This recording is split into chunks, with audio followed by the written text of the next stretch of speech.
kami mencoba menerjemahkan daripada kebijakan beliau dalam menata Malang. Konsep beliau menata Malang itu ya, melibatkan semuanya.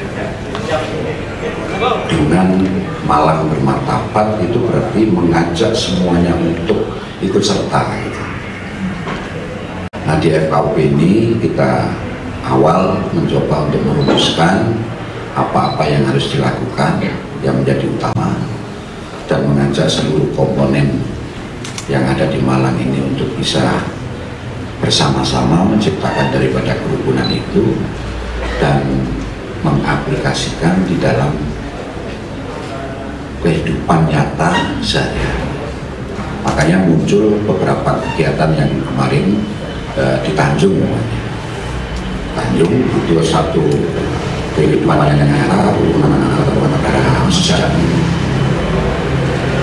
Tanjung, ada puranya, ada desanya, ada masjidnya, atau musolanya dan lain sebagainya, tetap terbina dengan baik.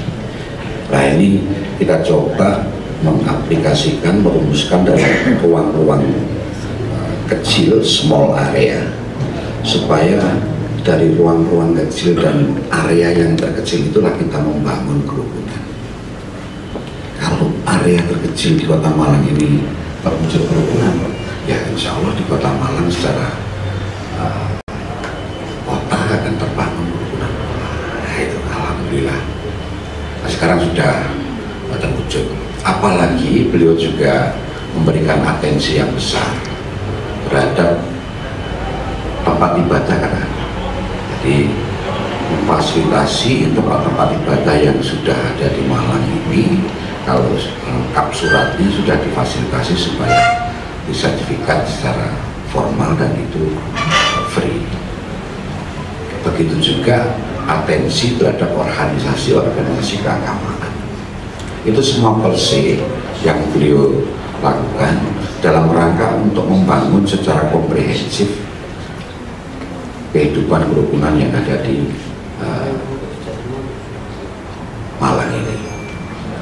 Semalam saya ditanya sama Pak Sep, itu perwakilan dari umat Kristen kok gak segera diproses, kenapa? Gitu. Akhirnya kita tanyakan kepada Bu Rina, memang sedang dikomunikasikan dengan Pak Ketua FKUP ya, lewat Bu Rina supaya sama-sama ya, karena memang ini murni daripada perwakilan dari masing-masing agama. Saya kira perkembangan seperti itu kami sampaikan pada forum hari ini, termasuk laporan kepada Pak Wali. Insya Allah semuanya mampu kita jaga, kita rawat bersama-sama berkat bantuan daripada semua pihak, difasilitasi oleh pemerintah, atensi yang tinggi dari Pak Wali dalam rangka untuk mewujudkan kehidupan kerukunan beragama. Saya kira itu Bapak Ibu sekalian beberapa hal yang dapat saya sampaikan dan laporkan kepada Pak Wali, dan terima kasih, mohon maaf saya akhiri. Assalamualaikum warahmatullahi wabarakatuh. Salam Om Santi Santi Santi Om. Terima kasih. Assalamualaikum warahmatullahi wabarakatuh. Selamat pagi dan salam sejahtera bagi kita semua. Yang saya hormati Ketua DPK, Sekretaris dan seluruh anggota. Yang saya hormati Bapak Wakil Wali Kota Malang, penampilan hari ini ya terlibat dan sejahtera bagi lingkungan yang ada di sekitar kita. Mudah-mudahan Tuhan selalu memberkahi kita semua. Selanjutnya tadi saya Pak Wali selaku Dewan Pembina juga tadi sudah disampaikan bahwa misi utama kita adalah bagaimana memberikan kepastian, keamanan, kenyamanan bagi seluruh warga Kota Malang. Pemeluk agama yang ia yakini harus dijamin bahwa dia menjalankan ibadahnya tidak pernah ada gangguan. Fasilitasi ibadah harus kita bersama-sama kita fahamkan pada orang-orang supaya tidak ada gangguan dan seterusnya. Sampai tadi Pak Wali nyampaikan di Sukun ya, itu ada namanya 12 penganut, hanya 4 kakak. Di situ ada pura ya. Saya pastikan, saya tanya, jangan ada diskriminasi kebijakan dari kelurahan, jangan ada gangguan ketika saudara kita lagi menjalankan ibadah, karena ini penting. Indonesia dibangun itu karena sila yang kelima, keadilan sosial bagi seluruh rakyat Indonesia, perlindungan bahwa dia hidup tidak pernah mendapatkan gangguan dan tidak mengganggu. Ini yang terpenting. Maka saya pastikan keliling. Setelah kemarin juga sempat tertunda di teman-teman, di sahabat dan saudara kita yang Katolik, terus hari ini kita bergeser di sini. Selanjutnya disampaikan Pak Wali tadi, keterwakilan dalam susunan dan personilnya di FKUP. Saya akan tunggu-tunggu. Sudah saya disposisi, kalau A masuk pada kesempatan dan dikomunikasikan dengan FKUP. Ayo, perwakilan itu adalah membawa suara dari jamaah. Jemaat ini nanti apa yang menjadi kendala komunitas dari beberapa gereja yang ada di Kota Malang, kaum Kristiani, nanti ini perwakilan ya, nanti disuguhkan sana yang sehingga akan bisa menjadi mediasi, terjadi sebuah komunikasi yang tidak satu arah tapi 2 arah. Ini loh Pak, sehingga kami juga akan menyampaikan itu kepada OPD yang berkompeten untuk membuat kebijakan-kebijakan yang tidak disparitas. Itu segera ya, dilakukan.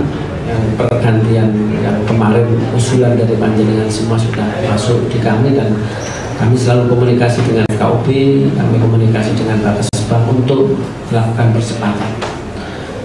Selanjutnya, para Bapak, Ibu, dan Saudara sekalian, hari ini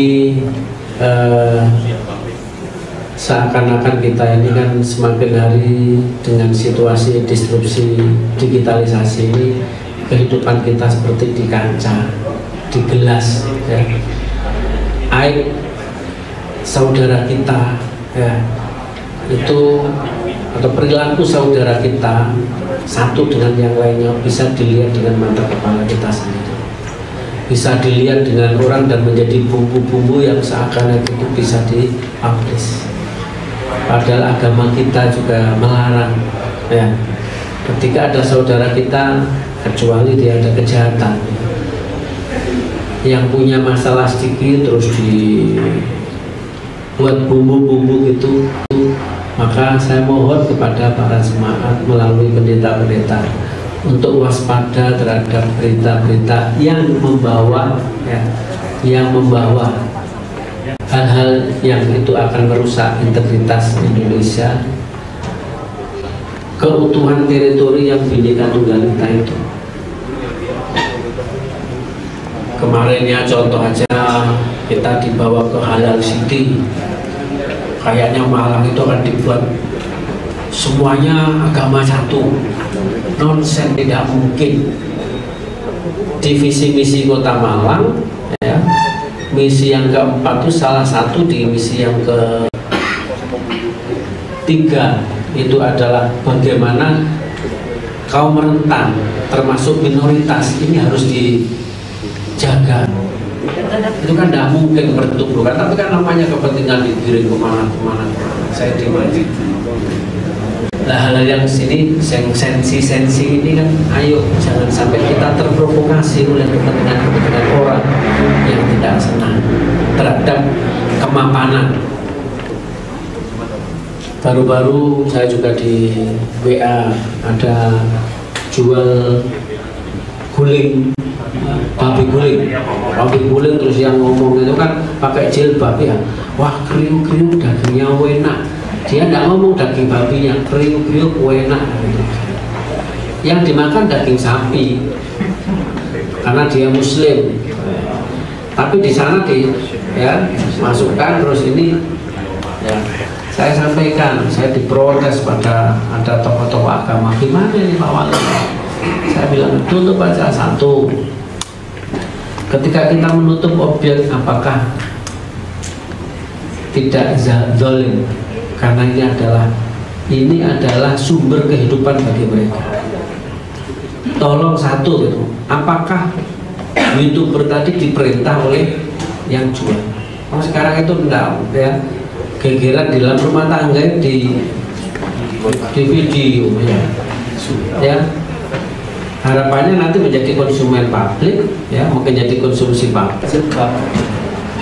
Dilihat dulu apakah yang berbicara itu dia. Bisa jadi kan dia ngomong ya, atau dia kan bisa ini kan pakai HP. Yang ketiga, yang dimakan orang yang pakai jilbab itu daging babi atau ya, saya nggak tahunya itu kan di kampung mana. Tapi saya sampaikan dari kota jangan terpancing. Hal-hal ini perlu dijelaskan dan umat juga jangan sampai terpancing. Di awal dulu saya diminta oleh para penggiat ya, anjing ya, datang dari Jakarta bahwa komunitas semua ini kan undang-undangnya Bapak. Undang-undangnya jelas bahwa anjing itu adalah hewan peliharaan, bukan hewan ternak. Maka ada pelarangan, ini undang-undangnya, pelarangan jual beli daging. Itu rame katanya, masa jual daging anjing tidak boleh. Kalau tidak dijual belikan itu urusannya dia. Oke, nyembelih sendiri, dimakan-makan sendiri, silakan. Tapi tidak dijual belikan karena anjing itu adalah, saya nggak kok mentolok itu dijual belikan. Kalau babi, Kota Malang ini untuk daging babi, kebutuhan warga Kota Malang itu ada 60 ekor, berarti 60 kintal. Karena yang punya guling babi guling itu saya tanya, satu hari habis berapa? 2 kintal. 2 kintal itu berarti berapa ekor? 2, rata-rata daging babi itu 1 ekor itu 1 kintal. Jadi saya ngerti, jadi butuh 60 ekor. Kalau tidak ada yang beli, Kota Malang mencarikan ada. Karena ini kebutuhan, ini tugas negara. Nah, ini yang saya sampaikan. Terlebih sekarang dunia digital itu luar biasa. Termasuk saya juga ditelepon, Pak, ini ada bakso jual bakso babi. Terus gimana Pak? Dilarang loh. Kenapa dilarang? Asal ditulis bakso babi. Ya. Kalau ada orang Islam makan di situ, yang salah bukan yang jual. Ya, seru menurut agama kamu itu tidak boleh kok kamu. Ya, Anda boleh kan. Saya disuruh nutup, lu tidak bisa. Kita, negara kita adalah melindungi seluruh umat yang beragama. Ya. Karena apa Pak? Karena saya juga punya pedoman ya, lakum dinukum waliyatin. Buat kamu agama tidak boleh ya. Rasulullah itu ada orang yang melakukan ibadah menurut agama keyakinan masing-masing tadi diganggu, dimarahi.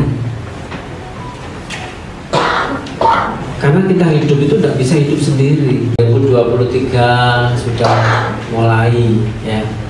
Ibaratnya pemanasannya sudah 2024 itu, 2023 sudah macam-macam. Wah ini gambar-gambar calon presiden sudah bertebaran dengan slogan-slogan yang kadang-kadang itu ya jangan tahu ya, semuanya. Harapan saya ya, para pendeta sebagai penyujuk umat menyampaikan kedamaian, karena agama itu tidak, agama itu kacau, bahwa keberadaan agama yang kita yakini ini membuat kehidupan supaya kita hidup tentram, tidak kacau. Diri kita tidak kacau, apalagi mengacaukan orang. Ya, sudah mulai kan kelihatan kemarin ada bom bunuh diri. Ya enak kalau sudah bom bunuh diri masuk surga, orang yang punya hutang buahnya aja daftar masuk surga. utang buahnya atau habis kerampok, habis apa, langsung saya siap jadi bidadari, terus nanti masuk surga, ya kan enak. Yaitu pemahaman-pemahaman yang berbeda. Sekarang udah mulai ya, ini kelompok-kelompok rumah wali kota Blitar dirampok. Ya, Satpol PP nyampok kan. Ya tanda petik sing preman-preman awali kejahatan itu lata. Iso-iso kok nang merambat nang ndi. Ya silakan ya, tetap kita hati-hati aja, waspada. Ini sudah bumbu. Jadi ada saya sudah menengarai itu semua, termasuk yang disampaikan oleh Pak Wawali tadi adalah perubahan kanjuruhan. Ini bumbu-bumbu yang ini akan menjadi bensin ya, supaya terus-menerus kehidupan kita tidak. Terlebih selain 2023, sebentar lagi kita Natal dan Tahun Baru. Kami sudah koordinasi dengan Pak Kapolresta, ya. Kami sudah koordinasi dengan Pak Dandim, dengan jajaran samping. Sekarang kami sudah keliling, Pak. Ya, keliling orang-orang yang mempunyai ya, ke arah ingin mengganggu dan mengacau situasi ini, sudah kami caranya gimana dan seterusnya. Kami berharap ketika nanti tahun baru, ya, ketika nanti ibadah Natal dan perayaan Natal dalam kondisi aman, ya, karena kita selalu dilindungi oleh Tuhan Yang Maha Kuasa. Karena kita niat baik. Tadi sampaikan oleh Ketua BMGK, ya ada enggak di sini gereja? Ayo. Kalau kamu saatnya disakiti orang kan bahasanya, ayo lawan aja itu. Kan enggak, sabar kan gitu ya. Rata-rata mesti menyejukkan. Nah gitu kok diganggu. Ya, di masjid-masjid itu juga gitu. Enggak ada ceritanya ono di masjid atau mubaliknya provokasi ya. Ini yang perlu ya, yang enggak bener. Kalau ada pendeta memprovokasi, ya pendeta perlu mendapatkan peringatan. Ada mubalik yang memprovokasi, ya perlu mendapatkan peringatan. Jadi saya sampaikan itu kepada semua. Hanya para bapak ibu dan saudara sekalian, memang kita perlu ada ketransparan, ya.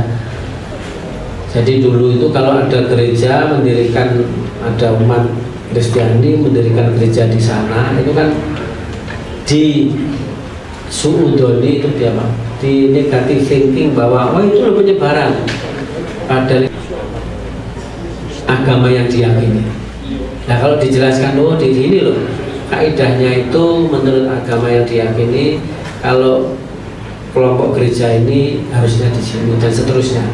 Nah ini biar kami mampu menjelaskan kepada masyarakat, biar masyarakat juga tidak bilang pokoknya. Pokoknya yang terakhir sebelum jenengan tanya berkaitan dengan ketersediaan guru, ya, ketersediaan guru ini terus kami lakukan, ya, ketersediaan guru agama Kristen maupun Katolik, maka dinas pendidikan saya ajak, termasuk umat Hindu dan seterusnya, kami lakukan dengan rekrutmennya adalah pendampingan, ya, atau guru-guru yang tidak PNS dan termasuk sekolah minggu, ya, nanti akan kita lakukan bersama-sama bahwa perlu mendapatkan support, ya, karena kemarin awal-awal kenapa dihentikan karena ada temuan. Jadi kadang-kadang peraturan wali kotanya itu klausulnya tidak masuk itu aja sudah menjadi temuan, akan kita perbaiki plus perwal pendirian rumah ibadah. Karena itu dulu kan sudah ditanyakan di gereja di mana? Di Blimbing, di Katral, ya. Kan dulu sana kan gitu. Ya. Saya kira demikian dan mudah-mudahan saya masih bisa bertemu lagi dengan panjenengan semua baik ketika ibadah maupun pertemuan gini. Kami Pak Wawali, Ketua FKUB dan semuanya mudah-mudahan selalu dalam ridho Tuhan Yang Maha Kuasa. Saya kira demikian, terima kasih. Assalamualaikum warahmatullahi wabarakatuh. Selamat pagi, salam sejahtera bagi kita semua. Salam.